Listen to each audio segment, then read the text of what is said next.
Hello friends. आज फिर हम नूरजहां जी के ज़िक्र के साथ हाजिर हुए हैं आपके सामने, और जो भी उनके मुतल्लिक जो भी पहलू उनका ज़िंदगी का जो हमारे जहन में आएगा, उसके लिए हम अपनी बात रखेंगे आपके सामने। तो आज जो मौजू है हमारा, उनकी खुश खुराकी के बारे में और उनका अच्छा पकाने के बारे में। तो इस बात का जवाब तो हमें हिनोमा ने नहीं दिया कि कोई ख़ास हांडी जो उनके यहाँ पकती थी,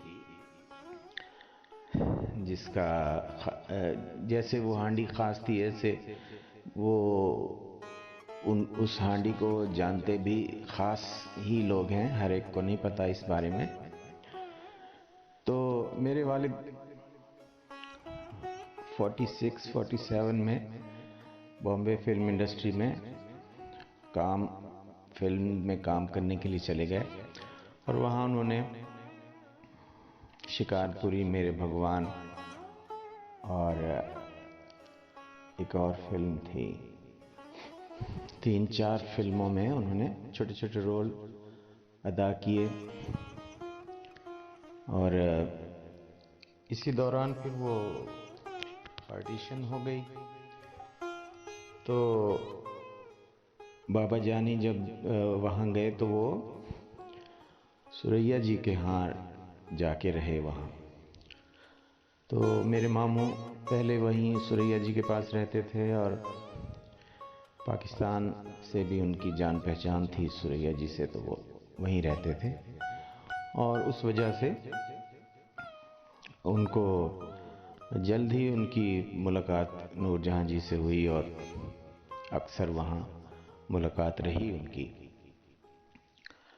तो बाबा जानी बता रहे थे कि बहुत ही स्पेशल डिश थी जब वो उन्होंने वहाँ पे बनाई, जब उस डिश को कंजर हांडी कहते हैं। वो कंजर हांडी जो है, उसका ख़र्चा या तो कंजर उठा सकते हैं या नवाब उठा सकते हैं।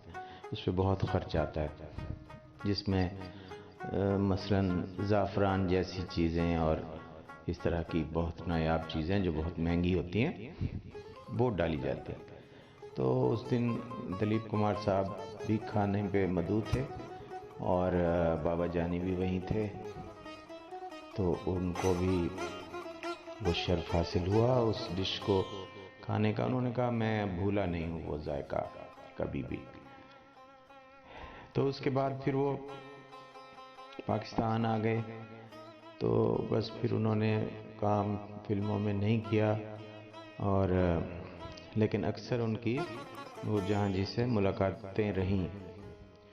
और एक बार फिर जब मैं लेट 70s में मैं भी साथ था, बाबा जानी जब उनके घर गए, और फिर उनसे यही फरमाइश की थी कि मैं आपके पास आ रहा हूँ, तो आप वही मुझे खिलाएंगी। उनको याद दिलाया कि बॉम्बे में जो आपने डिश बनाई थी वही खिलाएंगी। तो उन्होंने वो बहुत हंसने लगी, और उन्होंने कहा ठीक है। तो फिर जब हम लोग गए वहाँ, तो मैं तो उस वक्त छोटा था, 10-11 बरस का था। तो मैं मबहूत उनको देखता ही रहा, और फिर मैंने भी वो खाना उनके साथ खाया। और बहुत मैं वाकई में, जैसे बाबा जानी कहते थे कि वाकई में वो मैं आज तक नहीं भूला हूँ कि वो क्या चीज़ थी। इतना इतना लजीज कि बस अब अभी बात करने से भी उसका जायका याद आ जाता है। तो हिनोमा से मैंने ये कमेंट्स में सवाल किया था, उनको शायद पता होगा। तो उन्होंने जाहिर है वो इतने कमेंट्स के जवाब नहीं दे सकती। तो ये है कि बस इस उस डिश का नाम भी एक इस तरह से है ना अजीब, कि शायद उनको वो अच्छा ना लगे कि ये भी कोई डिश का नाम है। तो हमारे भाई साहब हैं मेरे कज़न, बड़े उनके जानने वाले एक साहब थे, मसूद मसूद करोड़ी। तो मसूद करोड़ी ने भाई भाई साहब से कहा कि भाई मैं तो बहुत फ़ैन हूँ नूरजहाँ जी का, और मैं उनसे मिलना चाहता हूँ, तो क्या वो मुझे मिलेंगी? तो उन्होंने कहा भी तुम इतने खूबसूरत तो हो नहीं, वो तुम्हें मुश्किल ही मिले। लेकिन एक तरीका है उसका कि वो आप उनके फ़ैन हो और वो खाने पकाने की बहुत रसिया हैं, तो ये रास्ता हो सकता है आप उनसे मिल सकें या उनकी कुर्बत पा सकें। तो मेरे भाई साहब ने फिर उनको बताया कि भाई तुम कोई तीतर बटेरे लेके जाओ उनके यहाँ और उनको जाके पेश करो, और वो तुम्हारा वो सिलसिला वहाँ चल जाएगा। तो वो बटेर शटेर लेके गया और वहाँ फिर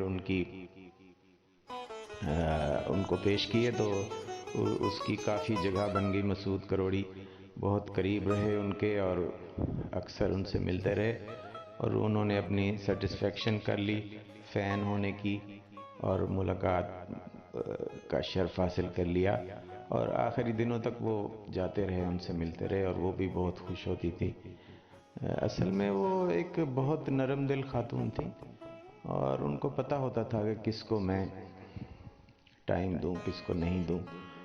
और वो असल में उसको मर्दम शनासी कहते हैं, कि वो इंसान की पहचान करती थी, इंसान को पहचान लेती थी। और फिर मसूद करोड़ी साहब ने भी उस हांडी का जिक्र किया कि मैडम के यहाँ अक्सर वो हांडी ख़ास दिनों में और ख़ास लोगों के लिए वो बनती थी, जिसे कंजर हांडी कहते हैं। तो आज की बात इतनी, और इंशाल्लाह जल्द आपसे और बातें करेंगे उनकी।